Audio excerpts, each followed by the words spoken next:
All right, y'all. We're going to get started with our meditation. Feel free to find a comfortable position, whatever that might look like. If you need additional cushions, the smaller ones, we have some over here. Just finding a way to let our bodies be comfortable but present, an upright spine, but at ease.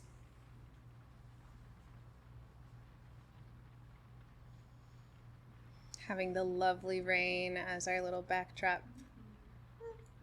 Lovely, pleasant. The meditation will begin and end at the sound of the bell.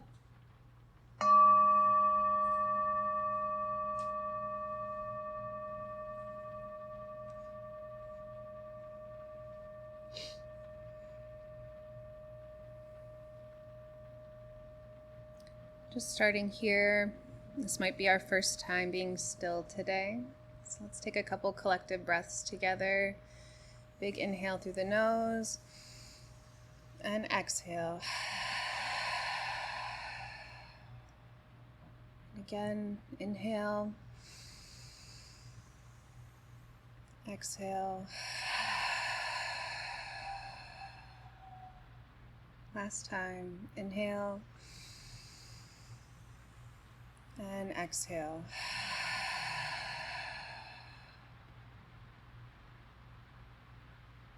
And just feeling what that already does for our bodies and our nervous systems. Letting the breath find its natural rhythm here. As we do a brief body scan. Let's imagine maybe that the roof is gone and the rain is falling on us, starting with the top of our heads. Each drop that lands, easing some tension. As the water travels down our temples, over our eyes, our jaw, softening our mouth and maybe removing the tongue from the roof of the mouth.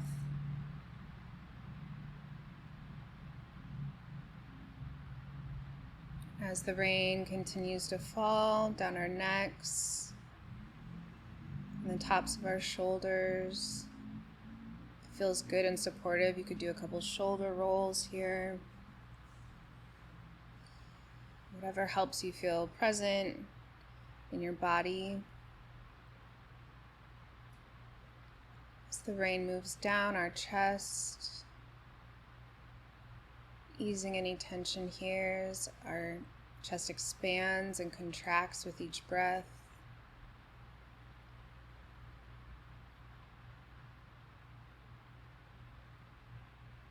Imagining each drop removing some tension as it falls. Moving down into our belly, letting it soften.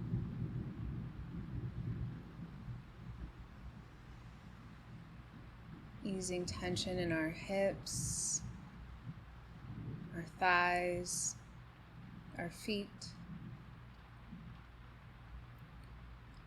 And just feeling held here by the cushion, feeling supported in our bodies. And just taking a moment to be still.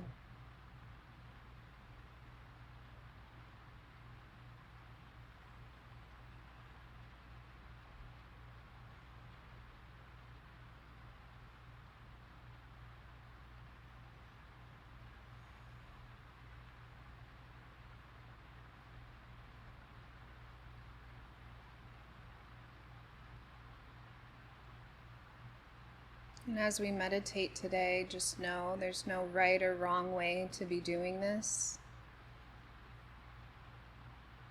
Just showing up and being here is enough.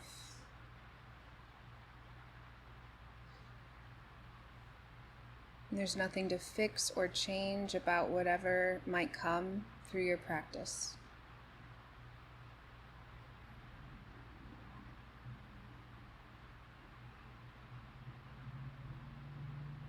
Let's begin to bring our attention to the breath.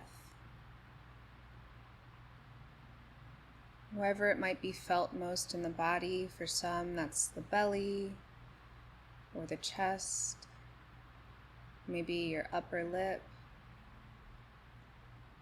And just bringing our attention here to the breath for a moment.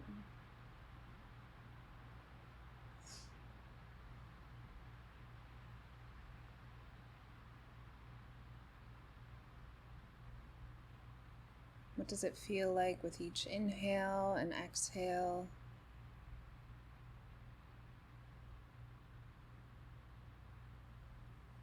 Is the body continuing to find more ease?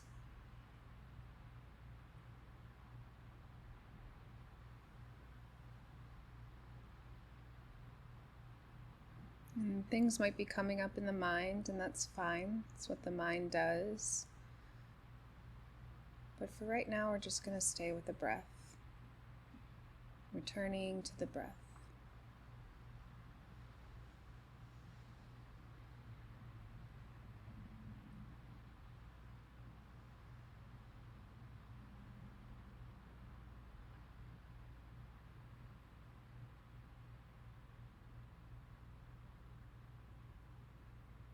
Can we feel and imagine as we take each breath where that air is traveling in our body? As you breathe in, can you imagine it's expanding into your back, down your spine? Do you feel it as it travels through your arms, down into your hands?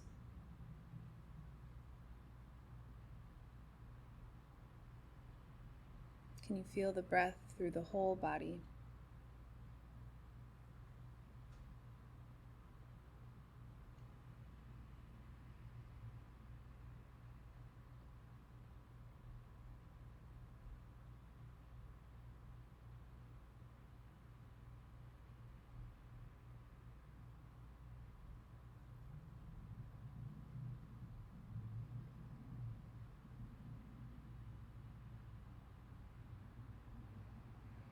And as we release the mind a little bit from the breath, allowing maybe some thoughts to come in, can we stay present with whatever is arising? Can we let it come, observe it, and then let it pass?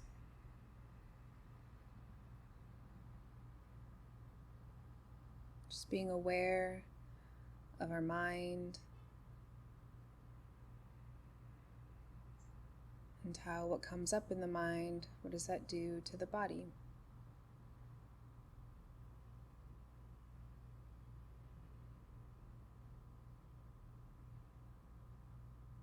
Do these thoughts provide support in finding ease?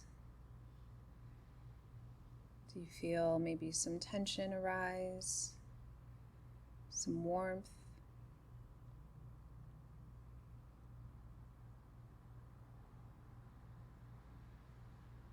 Again, there's no perfect way to do this. It's going to look different for each of us. But be open and curious to the experience and what's coming up for you.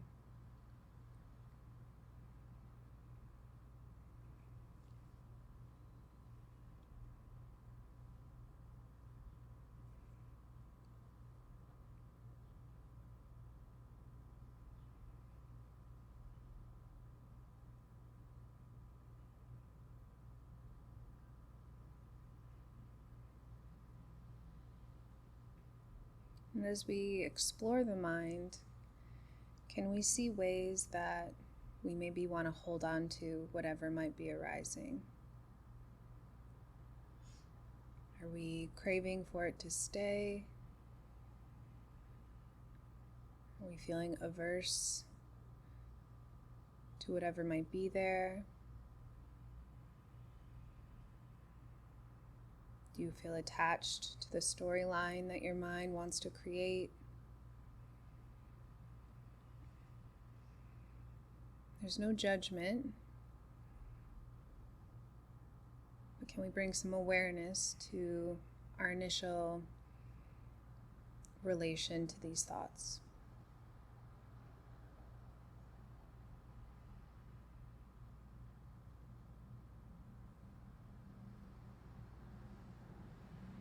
And we don't need to label the thoughts. There's no good or bad.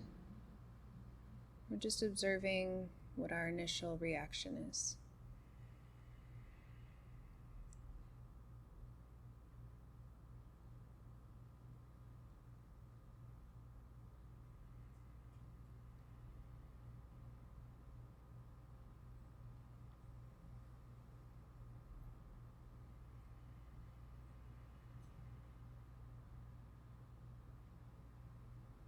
And as we deepen our practice, can we take that awareness of that reaction? Maybe for you that might be craving or attachment. Can we see what it might be like to set it down just a little bit? To give it some space, some room for the thought to just be the thought, instead of whatever the thought might turn into when we're craving or attaching to it.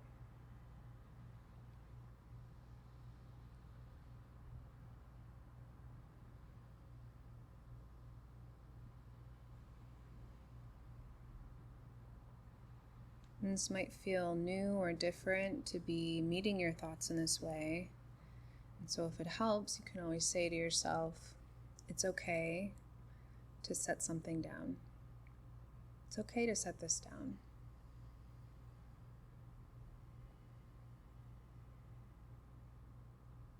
It's okay to not hold everything.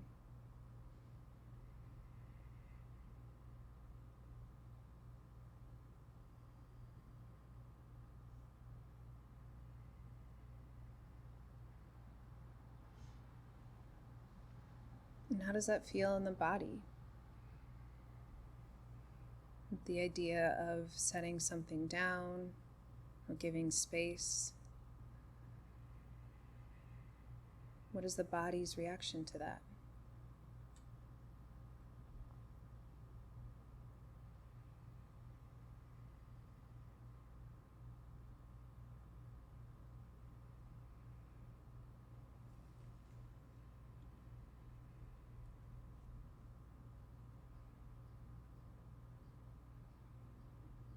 We'll spend the next few minutes in silent practice as you explore your mind and body's connection to whatever might be arising. Remember, this isn't a place of judging the thought or the reaction. You're just being open and aware to whatever it may be.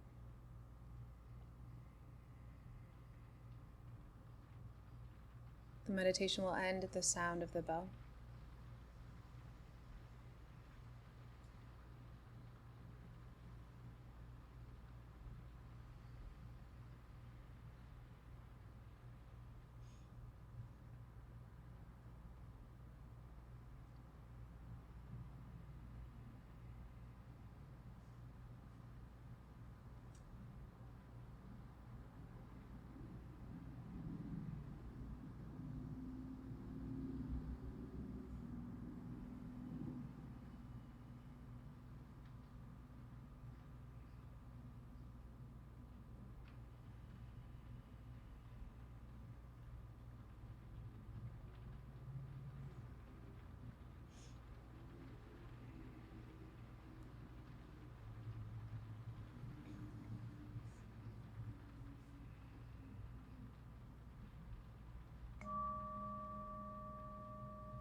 Thank you for your practice.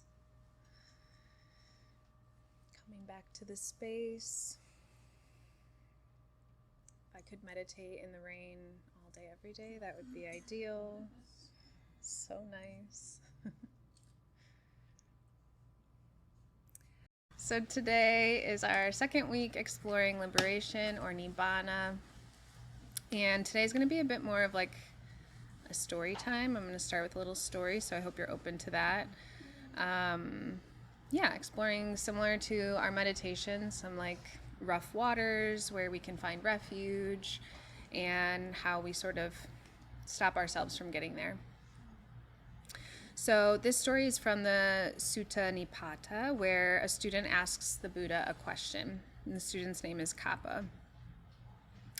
Kappa says, "For those overwhelmed by old age and death, stuck midstream as the terrifying flood arises, tell me an island, good sir. Explain to me an island so that this may not occur again." The Buddha says, "For those overwhelmed by old age and death, stuck midstream as the terrifying flood arises, I shall tell you an island, Kappa. Having nothing, taking nothing. This is the isle of no return. I call it extinguishment, the ending of old age and death. Those who fully understood this, mindful, are extinguished in this very life. They do not fall under Mara's sway, nor are they his lackeys." And so this idea of an island, this picture is being painted, a beautiful instruction from the Buddha. And I want to sort of break it down a little bit so that we understand what it is that he's talking about.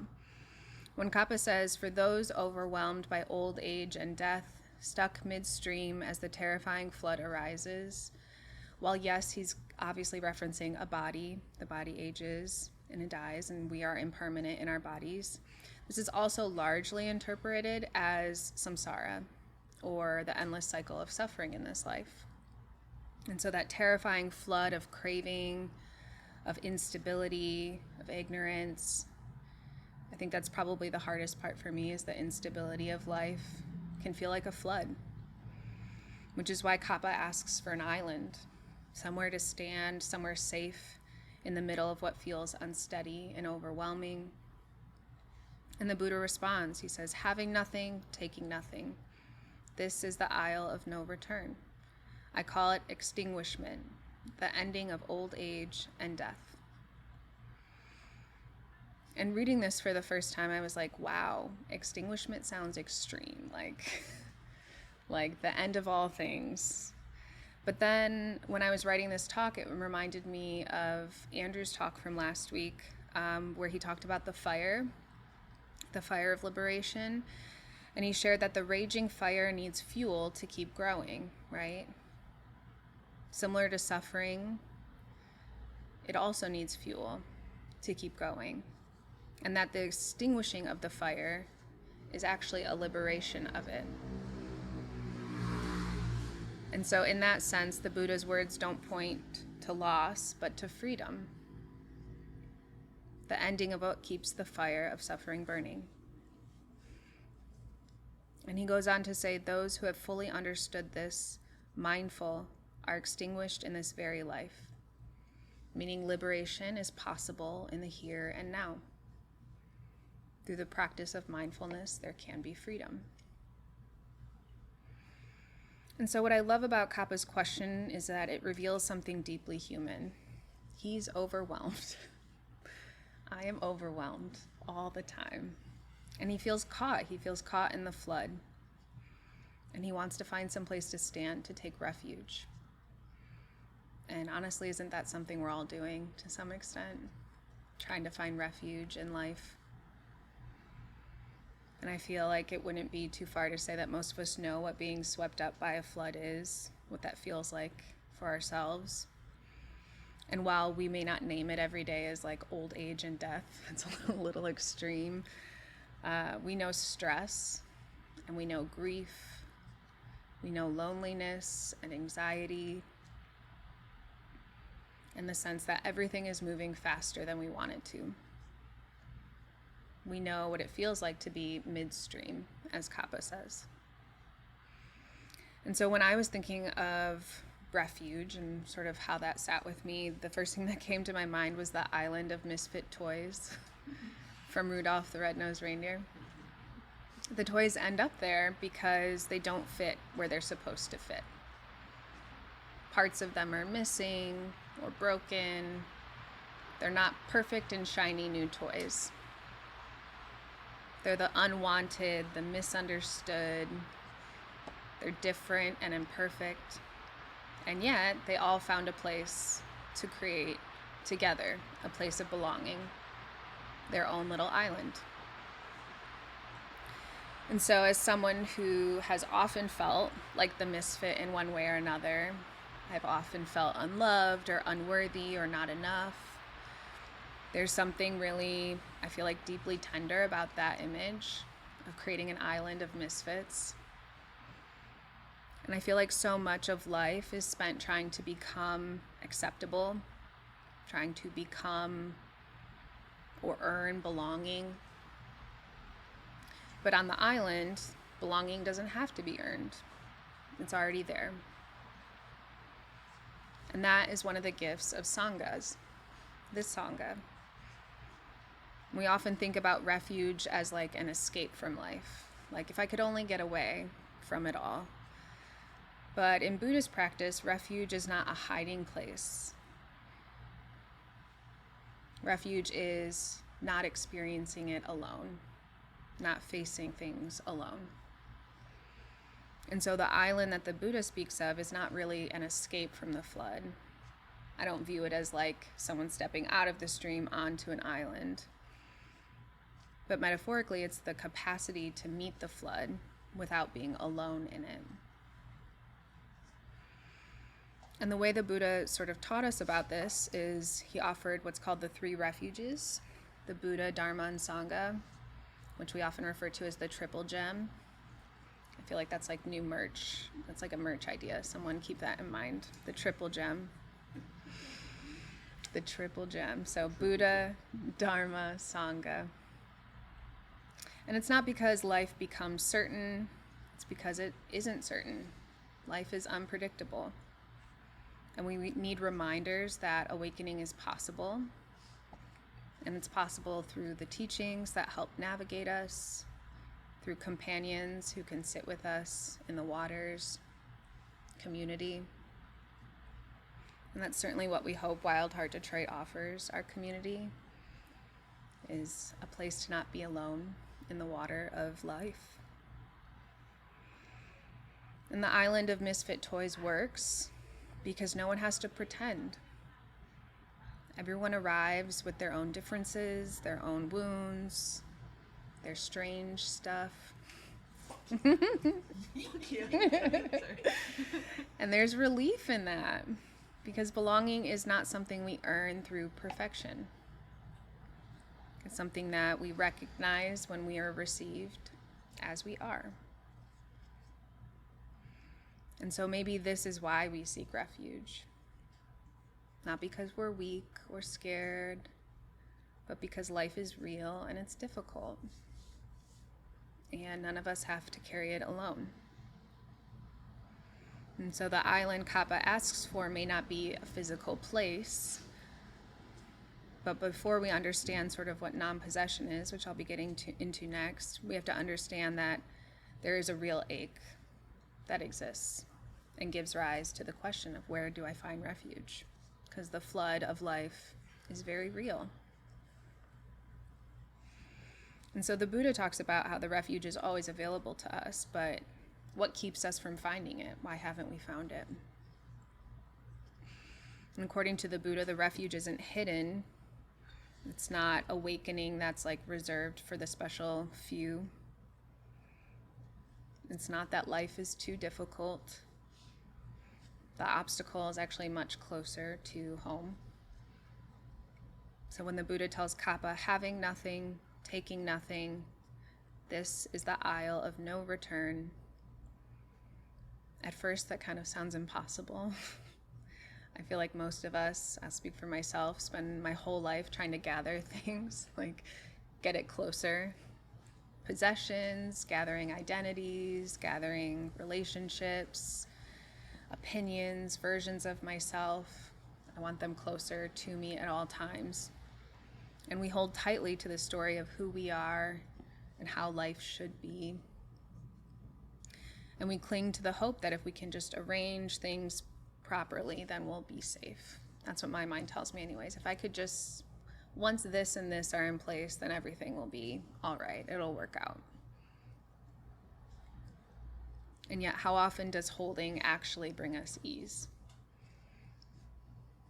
Like we explored in our meditation, when we were holding or there was attachment or craving to something, did you feel at ease? And so the more tightly we hold, the more anxious life becomes. And it happens that way because everything we're trying to hold is changing. It's all impermanent. Bodies will age, relationships will shift, plans will fall apart, we'll lose jobs and gain jobs. And even who we think we are changes over time. Who I thought I was at 25 is certainly different than who I know myself to be now at 36. And we suffer because we try to make it not change. If my entire life stayed the same as who I was at 25, no thank you. I am thankful for the change. I'm thankful for the impermanence of that time. And so when the Buddha speaks of having nothing, taking nothing, I don't really hear it as him asking us to withdraw. I hear it as an invitation to loosen our grip, to participate fully in this life without trying to possess it. And that's a wild idea for me. To participate fully in this life without trying to possess it. Because there's a difference between holding and grasping. And if you were here a couple months ago, I told a story about a caterpillar I found when I was young, and I put it in a cup. And I wanted to hold it because I wanted to observe its beauty and appreciate it, and I wanted to care for it. But in my attempt to own it and control it and prevent it from ever leaving this cup, I ended up harming it. It didn't survive. I squished it. And so we do this in subtle ways all the time. We grasp at moments and try to make them stay. We grasp at pain and wish it hadn't happened. I certainly grasp at identities that maybe no longer fit for fear of what new ones might look like. And we grasp at a certainty in a world that's always shifting. And so the flood that Kappa describes is not only the difficulty of life, it's the struggle that we create when we fight against reality. We exhaust ourselves constantly by trying to swim against the current, trying to force permanence into a place that is and will forever be impermanent. And so the Buddha offers a radical alternative to that. What if refuge is not found by controlling the flood, but it's found by releasing our grip? And this is where mindfulness becomes so important. It allows us to notice when we're clinging, to help us see the stories of our mind, the expectations, the fears, and how we react to them. And we can keep holding on, or we can soften. And it doesn't have to happen all at once. This is a practice. But what does softening a little bit each time do to us every single day? What ease and freedom can that bring? And so the flood may still be there, but we begin to discover through mindfulness that we don't have to be swept away by it. And I'll leave you with that. Thank you.